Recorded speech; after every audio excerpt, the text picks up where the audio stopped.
às 4 horas da tarde, que é um jogo bom também. Cruzeiro e Bragantino. A gente tem aí um Cruzeiro e Bragantino se enfrentando. O Cruzeiro, que também é uma das equipes que estão 100% jogando dentro de casa. Cruzeiro e Bragantino. O Cruzeiro é o sexto colocado, com 8 vitórias, 2 empates, 5 derrotas, 57% de aproveitamento no campeonato, 100% dentro de casa. O Cruzeiro dentro de casa é uma das equipes mais legais de ver jogar, tá? Disparado é uma das equipes mais legais de se ver jogar. E aí a gente tem o Bragantino, que é o nono colocado, com 6 vitórias, 4 empates, 5 derrotas, 48% de aproveitamento, 25% de aproveitamento quando joga fora de casa. Então assim, a gente tem aí os dois, e as duas equipes são muito parecidas, tá? O Cruzeiro, quando joga dentro de casa, é um futebol. O Bragantino, quando joga dentro de casa, é um futebol. O Cruzeiro, quando joga fora de casa, é um futebol totalmente diferente. A mesma coisa vale pro Bragantino, tá? Então assim, são duas equipes que têm perfis dentro de casa e fora de casa totalmente diferentes. Dentro de casa, o Cruzeiro é uma equipe que impõe seu jogo, impõe volume, tenta atacar, utiliza bem seus laterais, utiliza a velocidade dos seus jogadores, usa a transição rápida e usa o controle de jogo também quando tá ganhando. O Bragantino, quando tá jogando fora de casa, é uma equipe que espera o adversário e tenta jogar no contra-ataque. A escalação provável, tá? A escalação provável dessa equipe do Cruzeiro hoje. Podemos ter a estreia do Cássio, né? Cássio aí que foi contratado do Corinthians, chegou há um tempo, mas ainda não podia estrear por questão da data da abertura da janela. Então a gente deve ter Cássio, William para mim, o melhor lateral direito do Campeonato Brasileiro até o momento. Inclusive, ficaria de olho aí com o problema que a seleção brasileira tem tido de lateral. O William é um ótimo nome. É um jogador que ataca muito bem e defende muito bem. É um dos líderes de assistências desse Cruzeiro e é um jogador que dá uma solidez para essa equipe na parte defensiva muito importante. Então é um jogador que, quando sobe, costuma gerar bastante oportunidades para o Cruzeiro e dificilmente naquela lateral ali um jogador vai cair e vai conseguir se criar, tá? Então é um jogador muito bom. Eu ficaria de olho para uma possível chamada aí da seleção brasileira por esse lateral, tá? Um lateral muito bom. A gente tem o Zé Ivaldo e o João Marcelo na linha de zaga. E no lateral esquerdo vai ter o Kaique, não tem o Marlon por enquanto, né? O Marlon aí que é um jogador um pouquinho... É muito bom, né? Mas é um pouquinho problemático o Marlon, né? Conseguiu ser expulso já 2 vezes no Campeonato Brasileiro. Então é um jogador com um pouco de problema. Aí a gente vai ter o Lucas Silva e o Romero, né? Ali que são os 2 volantes. E o Barreal um pouquinho mais avançado. Jogador muito bom esse Barreal também, tá? Ele oferece bastante a parte ofensiva da equipe do Cruzeiro. Vem fazendo jogos muito bons. Inclusive contra o Corinthians foi um dos jogadores que se destacou ali. O trio de ataque ali, que é mais uma dupla do que o trio, né? O Arthur Gomes, o Gabriel Veron e o Matheus Pereira. O Matheus Pereira tá previsto para jogar como um centroavante, mas muito mais ele vai ser o jogador que vai recuar ali para amar a jogada do que ser esse centroavante, tá? O Matheus Pereira não tem essa característica e é outro bom nome, tá? Dentro do que tem feito aí no Cruzeiro até o momento, eu gosto muito do jogo dele. É um jogador que, assim, é muito técnico, bate bem na bola, é o cara das bolas paradas do Cruzeiro, é o cara que começa as jogadas, é um cara que entra dentro da área para finalizar.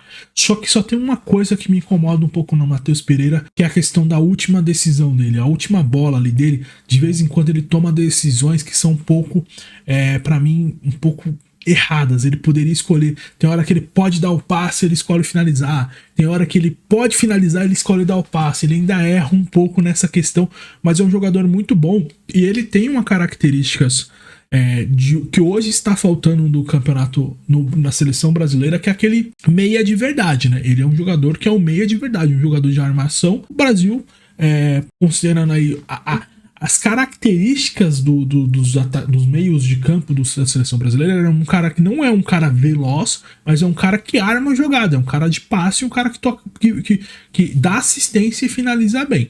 Então, assim, poderia ser um jogador a ser a complementar a escalação da seleção brasileira pelas características que eles têm, que hoje o Brasil está em falta, tá?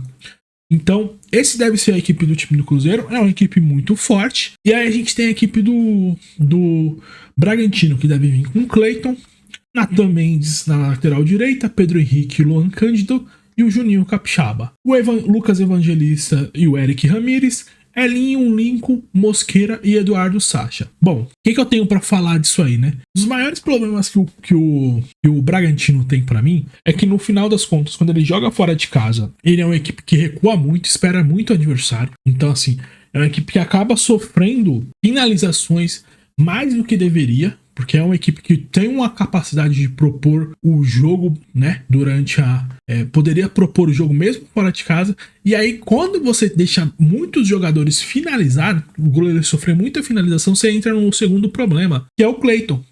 O Cleiton é um goleiro que não passa confiança. O Cleiton é um goleiro onde ele falha muito em muitos jogos, geralmente no momento que você precisa que ele decida, ele não consegue decidir. É um goleiro muito instável, ele faz jogos bons e jogos ruins, jogos bons e jogos ruins.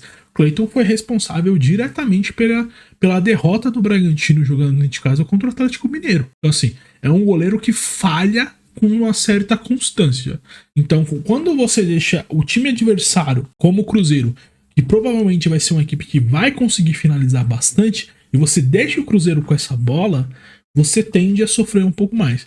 Para mim, o grande destaque dessa equipe do Bragantino é o Elinho. O Elinho até agora é um grande destaque aí, vem jogando muito bem, vem fazendo gols, vem chamando a responsabilidade por essa equipe, então ele vem participando muito, assim. Ele é o cara que ele vai buscar o jogo, ele usa a velocidade, ele finaliza de longe, ele dá assistência, é um cara que tem jogado muito bem nessa equipe do Bragantino. Para mim, o grande destaque dessa equipe é o Elinho. Do Cruzeiro eu já falei, né? Eu gosto muito do William e gosto muito do Matheus Pereira. Eu acho que os dois jogadores são jogadores que podem fazer parte da seleção brasileira, considerando aí o que o Brasil precisa chamar jogadores diferentes e precisa ter jogadores com características diferentes. Então, eu ficaria de olho nesses dois jogadores, tá? Para poder, quem sabe, pintar numa próxima convocação nesse Cruzeiro, que é um Cruzeiro aí que melhorou muito do ano passado para cá, contratou muito, tem muito jogador aí para estrear, né? A gente tem aí o Matheus Henrique, o Alisson, o Alice, o Lautaro Dias, o Caio Jorge. A gente tem muitos jogadores aí que podem estrear pela essa equipe do Cruzeiro ainda. É uma equipe que se reforçou, vem jogando bem e acho que achou um modelo de jogo, né? Eu só acho que poderia ser uma equipe um pouco mais impositiva quando jogasse fora de casa, assim. Contra o Grêmio, por exemplo, fez 2-0 muito cedo, mas foi atacar, né? Depois recuou bastante. O Cruzeiro acabou tendo sorte ali que a equipe do Grêmio não é uma equipe que consegue gerar problemas, né? Tantos problemas assim. Mas, pra mim, é uma equipe que até o momento vem jogando um futebol redondinho, assim, essa equipe do Cruzeiro. Eu tinha dito lá atrás sobre a questão dele ser uma equipe que vai brigar por vaga direta na Libertadores, que seria um ótimo resultado, mas vamos ver aí como vai andar as próximas rodadas, né? É uma equipe que só tem o Campeonato Brasileiro para se preocupar, né? Já caiu na Copa do Brasil, então quando o campeonato voltar a funilar, né? Agora que algumas equipes vão separar suas atenções entre 2 ou 3 competições, é muito importante para o Cruzeiro pontuar, porque isso aí vai permitir que ele continue lá na frente, e aí quando o campeonato afunilar, ele talvez já tenha um saldo suficiente para garantir sua vaga na Libertadores. E o Bragantino, assim, é aquela velha história, é uma equipe que não vai brigar por título, não consegue chegar para ganhar o campeonato, é uma equipe que tem seus problemas, mas é uma equipe que também não vai sofrer para ser rebaixada, é uma equipe que se consolidou. A gente tem algumas equipes, né, que se consolidam. No atual momento do Bragantino, é uma equipe consolidada, que não vai cair. Não vai cair se beliscar uma vaga na Libertadores. Excelente. Ou na pré-Libertadores, excelente. Se não conseguir também, eu acho que faz parte do processo. Então, temos esse detalhe aí. A gente vai falar agora sobre o jogo